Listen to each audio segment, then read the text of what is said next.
There's a strange comfort in reading the private thoughts of someone who lived nearly 2,000 years ago.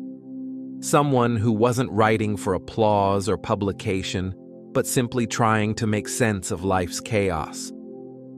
When I first opened Meditations by Marcus Aurelius, I didn't expect to find clarity, calm, or guidance for modern life. But what I discovered was Stoicism explained not as abstract theory, but as a deeply personal philosophy for surviving the human condition.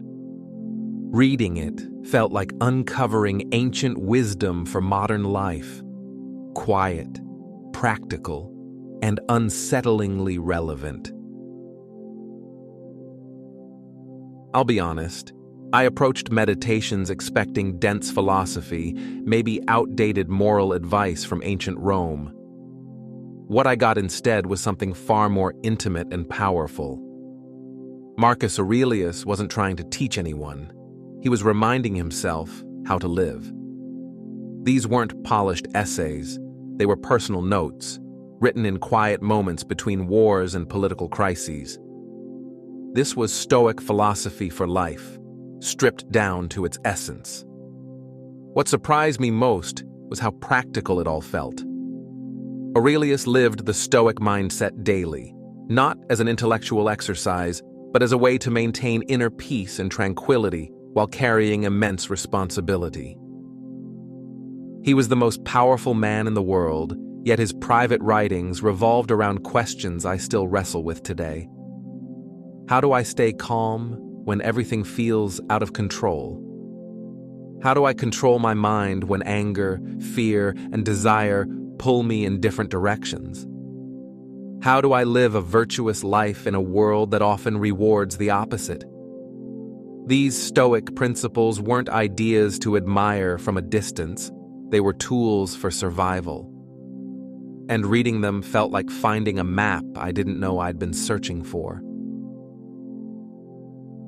What really struck me about this book was how honest it felt.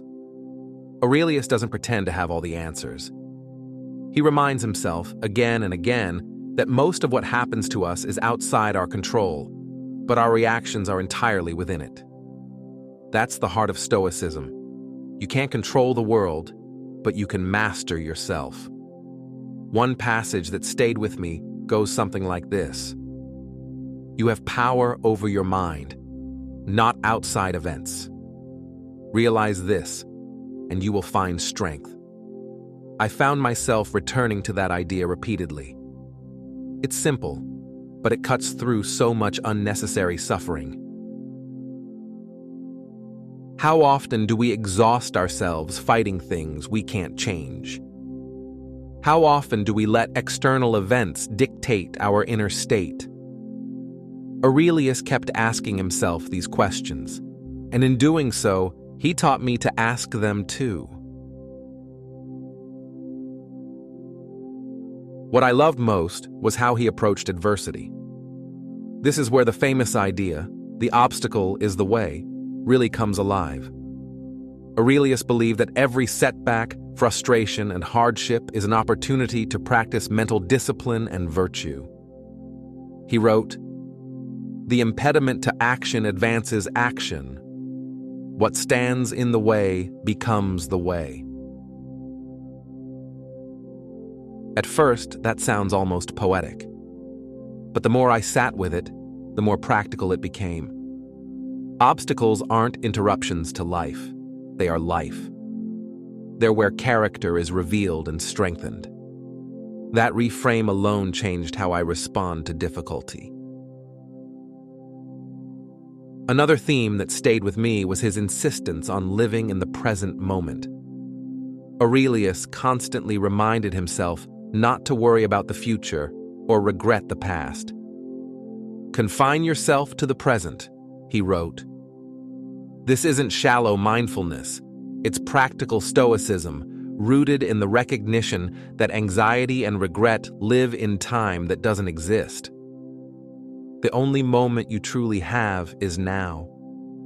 And if you can meet it with clarity, courage, and intention, you're already living well. He also wrote about death, not morbidly, but honestly. For Aurelius, remembering that life is short wasn't depressing, it was liberating. It stripped away the trivial and forced him to focus on what mattered. Reading this shifted something in me. Thinking about death didn't make life smaller, it made it sharper. It reminded me not to waste energy on resentment, vanity, or fear. It encouraged me to live deliberately because postponing life is the greatest loss of all. Throughout the book, I kept noticing how Aurelius viewed other people. He could have become bitter. He faced betrayal, incompetence, and cruelty constantly. Instead, he chose patience. He reminded himself that people act badly out of ignorance, not malice. When you wake up in the morning, he wrote, tell yourself, the people I deal with today will be meddling, ungrateful, arrogant, dishonest, jealous, and surly. But then he added that they behave this way because they don't know what's truly good or bad. That perspective allowed him to meet frustration with compassion. True strength, he showed, isn't dominance, it's restraint. If you let these ideas settle in, life begins to look different. You stop sweating the small stuff. You stop waiting for perfect conditions. You stop blaming others and start taking responsibility for your own mind. Challenges become teachers instead of enemies. You begin living with intention, guided by virtue rather than impulse. And perhaps most importantly, you stop delaying the life you want to live. Aurelius knew death could come at any moment, so he chose to live now, fully and deliberately. That's the gift of meditations. Not abstract philosophy, but a blueprint for living well, here and now. If you want more book breakdowns and mindset insights like this, like and subscribe to Well-Read Club. We're building a space for people who believe real growth starts from within.